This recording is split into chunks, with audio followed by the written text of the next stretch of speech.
Megan! Megan, are you there? It's really important and urgent. Hurry up and answer me. Don't leave me hanging here. I'm sorry, I really don't have time to talk right now. I'm super busy with work and I can't afford any distractions. Busy? What are you talking about? I never see you leave the house. Aren't you just like a full-time housewife or something? You know, cooking, cleaning, taking care of the kids, that kind of stuff. How hard can that be? My brother must be very stressed and miserable to marry a useless wife like you. Hey, you watch your mouth. I've told you a bunch of times already that I work from home. I have a remote job as a web designer, and I have deadlines and projects to finish. And before you ask, yes, my husband and I basically make the same amount of money. We both have successful careers, and we're both very happy with our arrangement. Well, 1, who said I was going to ask? And 2, I really doubt that. I mean, isn't he a manager at some Fortune 500 company or something like that? Are you really trying to say that you make the same amount as someone with that kind of prestigious and high-paying job? Well, if that's true, then you guys must be really swimming in money over there, huh? Man, you better be lying or something, because I am so jealous right now if that's true. How about sharing a little bit of that with me?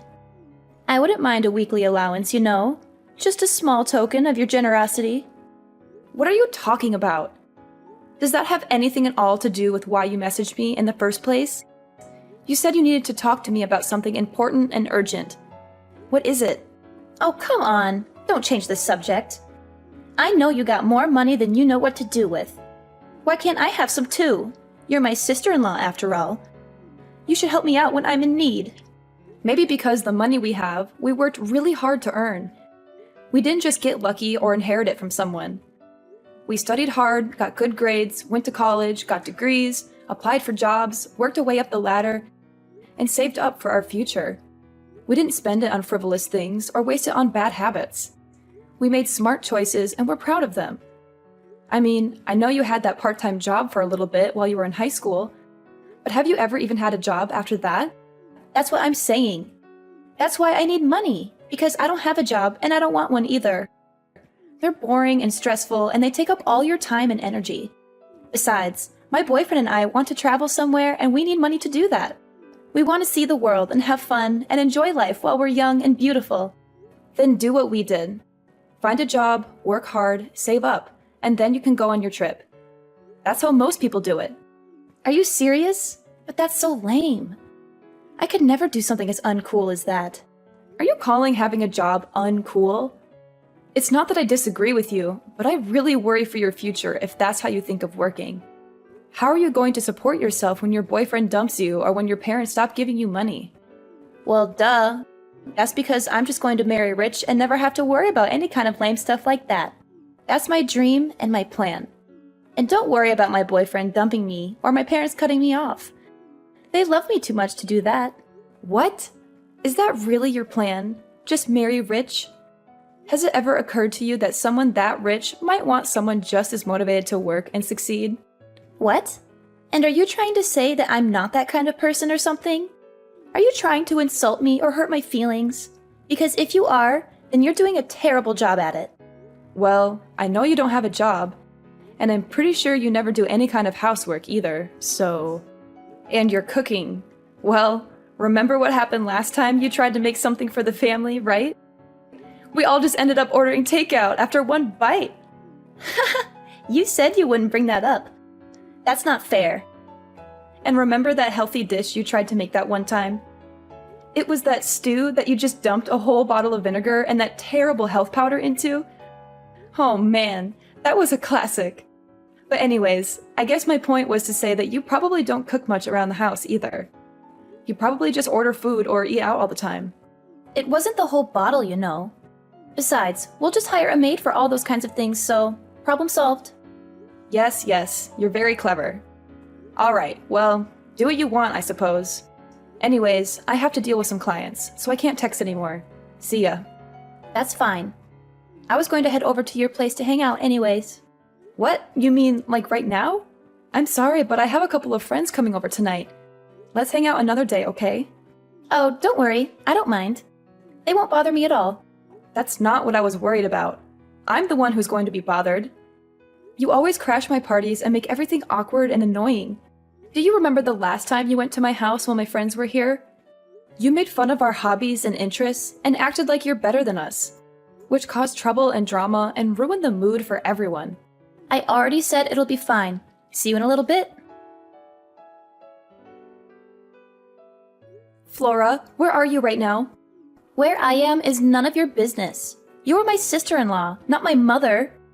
It's not your duty to keep tabs on me and monitor my every move. I don't have time to argue with you. Tell me the truth. Did you sneak into my driveway and take the Ferrari that was parked there for a joyride? I need to know right now. Answer me. What's the big fuss? Why are you freaking out? It's no big deal.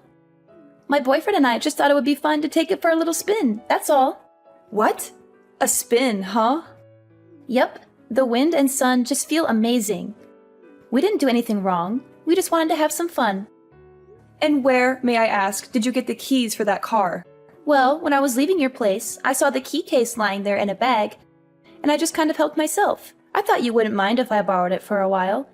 You wouldn't even notice if one was missing. You just rummaged through a bag you found at my place?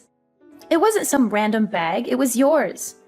And I figured since we were sisters, what's yours is mine kind of thing, you know? Sharing is caring and all that. Flora, that bag wasn't mine. I don't own a bag like that. Oh, really? Oh well, I guess it doesn't really matter exactly whose bag it was. I mean, who could even worry about the small details like that when the keys to a Ferrari are sitting right there in front of you? It's like fate or something. Well, you better start worrying about them. Anyways, my boyfriend and I wanted to pretend honeymoon, so that's why we took it. We'll be back in a few days. You took that car so you two could go have a pretend honeymoon? That's what I said.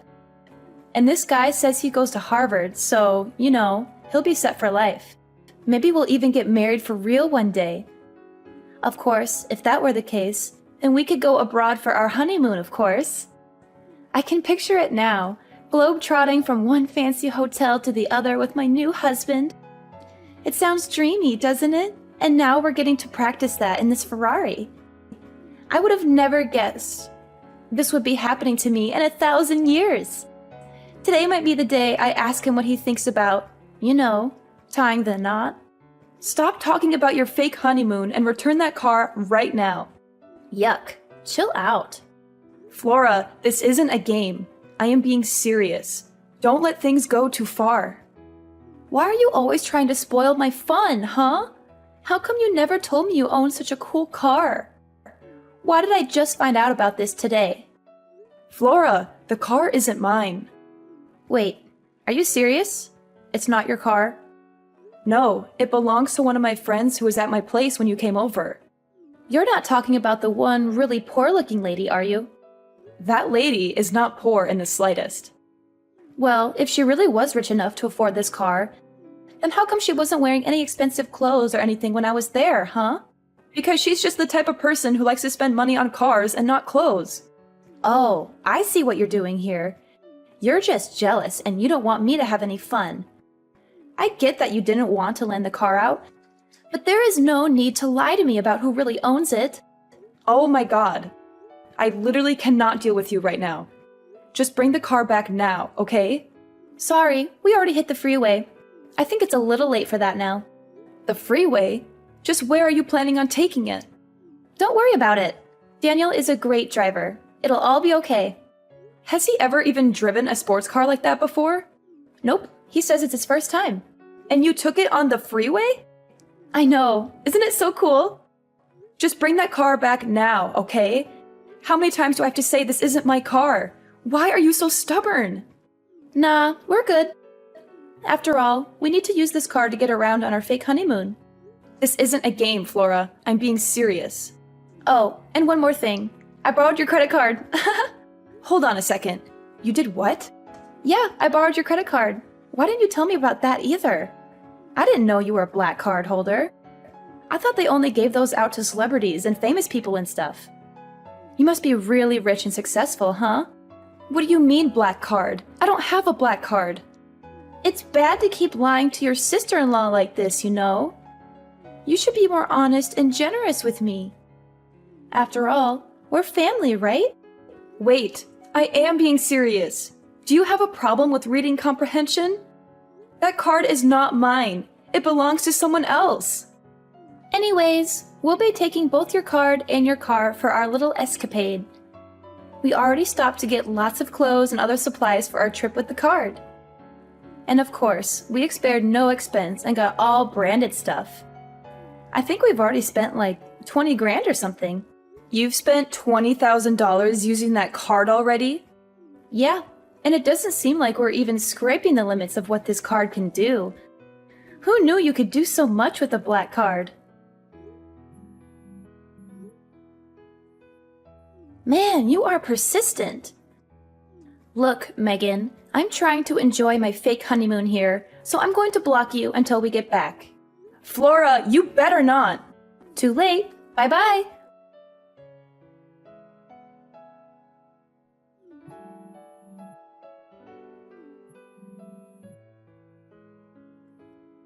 Megan, pick up the phone. It's an emergency. I'm not joking around. I'm being serious. You have to answer me right now. What do you want? I'm busy right now. Can't you leave me alone for once? I can't use your credit card anymore. It stopped working. Was it a fake or something? Did you trick me into taking a fake card? Was the black card you stole a fake? Yeah. Daniel and I are trying to check into our hotel, but they won't accept our card. We made them try again and again, but they said the payment wasn't being accepted. That means that the card was a fake or something, right? Oh man, this is bad. What should we do? Flora, you can't use that card because the owner froze it. They realized someone stole their card and they called the credit card company to stop any more purchases from being made on that card. What? They froze the card? How could they do that? Yeah, it's that thing when you call the credit card company to stop any more purchases being made on that card. It's a very common and sensible thing to do when someone steals your card. I know what freezing a card means. But if the card is frozen, then that means we can't check into our hotel. And the room I booked was supposed to be one of the best suites this place could offer. It had a jacuzzi and a balcony and a minibar and everything. It was supposed to be our dream vacation.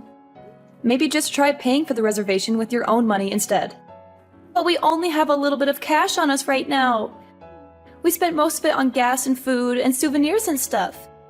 We thought we could use your card for everything else. I see. And if it was a hotel suite that I'm sure cost quite a bit, huh? Maybe just go to the bank and take out some money to pay the deposit. You know, the bank where you have an account with your own money. I didn't bring any of my bank cards on this trip. Wow. Are you serious? Going out to such luxurious places, but you didn't bring money, but only care about using a black card that's not yours? How irresponsible and selfish can you be? I didn't think I'd need to since I was going to be using your card instead. That's why I need you to go unfreeze the card right now. Please. Please, Megan, please. You're my only hope. Look, I tried to explain this to you earlier, but that card doesn't belong to me. But that wasn't a lie? You weren't trying to trick me or prank me or something? Flora, open your eyes. Look at the card. What name is inscribed on it? Is my name Megan Flynn? But I thought I looked at it before I took it. Let's be real here. You barely read at a 4th grade level. So let's not pretend literacy is your strong suit. Don't be freaking rude. I know how to read. Okay, then take out the card. Hold it up to your face and reread the name printed on the card. But it can't be. I just glanced at it and I thought it said Megan, but it really says Megan. And the last names are the same. How can this be? It's quite the coincidence, right? Actually, that's how we both became friends, because we basically had the same name. We joked about how if we were a couple, people might have trouble telling us apart on paper. So then who the heck is Megan? Why don't you try asking your boyfriend who she is? Why would Daniel know who she is? Just try asking him, okay? Maybe he'll tell you something interesting. What the heck? When I asked him about Megan, he took the car keys right out of my hand and ran out the door. He didn't even say anything. He just looked at me with this guilty expression and bolted. He left me here alone with no money and no car and no hotel room. Well, that's too bad. Maybe you should have thought twice before stealing someone else's card and car. And you should have been more careful about who you trust. Hey Flora, were you able to catch Daniel in the end? Did you find out why he ran away from you like that? Well, you could say that. But the truth is that he just crashed the Ferrari. What do you mean he crashed it? How did that happen? Did he get chased by the cops or something? Right as he was trying to make his getaway, he got carried away, slammed on the pedal, and drove right into the parking lot fence. The front of the car has a little dent, but at least Daniel was totally fine. He didn't get hurt or anything. Do you realize what you've just done? What's the big deal? I just do not get you. I mean, just take it to the mechanic and it'll be fine, right? You're always freaking out over the tiniest stuff. It literally drives me crazy. You can't control my life. Look, I'm glad that your boyfriend was okay? But this is not just some little mistake. This is a huge mess. Besides, have you even figured out just why your boyfriend panicked and tried to run when you asked him about Megan? Oh, actually, now that you mention it, I forgot to in all the excitement. But anyways, can't you just tell me what's up? Why are you being so secretive and mysterious? Daniel is Megan's younger brother. He's a what? I never knew that. How come he never told me? Do you remember that one time, I can't recall exactly when, but there was this dinner party I was going to that you weren't invited to, but snuck in anyways? Well, that's where you first met Daniel, right? What does that have to do with anything? Wait, was that place Daniel's sister's house? Yes, it was. Anyways, maybe you've heard from Daniel, but Megan and him have a pretty strange relationship. So that's probably why he flipped out when you told him that the cards you just borrowed actually belonged to his older sister, Megan. So that means that the car also belongs to Megan? Yes, that's what I've been trying to tell you. The car and the card are both hers. Come again? Okay, I'll try to explain everything from the top one more time. Neither the Ferrari you were driving nor the black credit card you were using belonged to me. Both of those things that I just listed above belong to Megan. Wait, so then her own little brother doesn't even know what kind of car she drives? Well, she just picked up the car about 3 days ago or something. I'm not sure Daniel ever knew she owned it to begin with. At least that's what Megan is telling me right now. Megan is there with you? Yup. And is she mad at all? I would describe her as very mad, actually. And after using her card to buy $20,000 worth of crap, on top of all the fees you'll have to pay to take the car into a specialist who deals with imported cars, you're probably looking at about $100,000 in damages, at least. $100,000? And that would be the low end of how much you might owe at the end of this. That is why Megan has just been furious since this morning, really. I mean, who knows what she'll do to you both when you get back. Honestly, she's had a pretty scary face all day. It's starting to creep me out. I'd be worried. It's that bad, huh? Seems that way, yes. And one more thing. What else could you possibly have after all that? Well, we got a call from the hotel you two were just trying to check in at. The hotel called you? What did they want to talk about?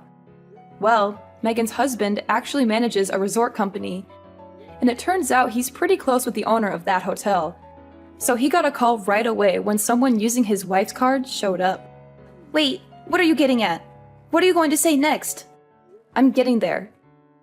Anyways, I guess the police showed up to the hotel to ask about who this person with his wife's card was, and was asking Megan's husband if they wanted to pursue any legal action. I mean, I won't lie, she's not a lady you want as your enemy. Anyways, on that note, I gotta go. See ya. After dealing with the crashed car, Flora and Daniel finally came back home, both looking like dead men walking. They were exhausted, scared, and ashamed of what they had done. Megan was, of course, waiting for them in a swiveling chair we have, just so she could turn around dramatically to greet them as the two of them got on their knees to beg for her forgiveness. She had a cold and stern look on her face as she took out an envelope from her breast pocket and handed it to them. Inside was an invoice for $70,000. Listed there were, of course, the goods purchased with her stolen card, as well as the estimated cost for the Ferrari repairs. Towards the end of the items, however, was also listed the repairs on the hotel parking lot's fence, which was destroyed in the accident, as well as a hefty fine for reckless driving. Megan told them they should both be grateful that she didn't call the police on them or sue them for damages. She said she was being generous and merciful by giving them a chance to pay her back. Now, Flora is working at one of Megan's husband's resorts. She has to do all kinds of menial and humiliating tasks, such as cleaning toilets, scrubbing floors, and serving rude guests. Meanwhile, Daniel had to drop out of college and find a job at a company owned by a friend of Megan's. He has to work long hours in a cubicle, doing boring and tedious paperwork. He also has to endure the constant mockery and harassment of his boss and coworkers, who know he is there only because of Megan's influence. She made sure to wish them both good luck in paying back every single dime they owe. She also said she would be keeping an eye on them and monitoring their progress. She still goes to check on the two of them periodically. I think she gets some kind of sick pleasure out of seeing them both work so hard for what they did to her. She always has a smug smile on her face when she visits them. She says she is just being friendly